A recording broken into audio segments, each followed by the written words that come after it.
On June 5th, 1944, a huge Allied force waited for the order to invade German-occupied France.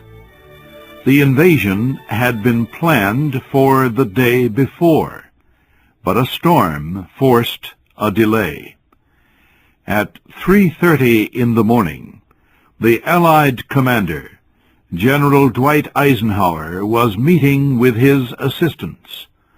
The storm still blew outside the building. General Eisenhower and his generals were discussing whether they should attack the next day. A weatherman entered the room. He reported that the weather soon would improve. All eyes turned to Eisenhower. The decision was his. His face was serious, and for a long time he was silent. Finally, he spoke. "Okay," he said, "we will go." And so the greatest military invasion in the history of the world, D-Day, took place on June 6, 1944. The German leader, Adolf Hitler, had known the invasion was coming, but he did not know where the Allied force would strike. Most Germans expected the Allies would attack at Calais in France, but they were wrong.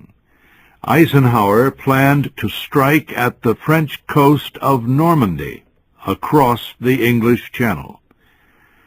The Second World War was then almost 5 years old.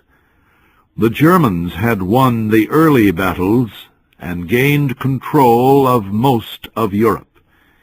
But in 1942 and 43, the Allies slowly began to gain back land from the Germans in northern Africa, Italy, and Russia.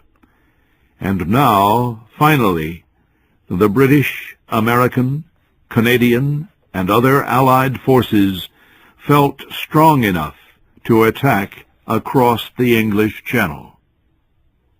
Eisenhower had 150,000 men, 12,000 airplanes, and many supplies for the attack.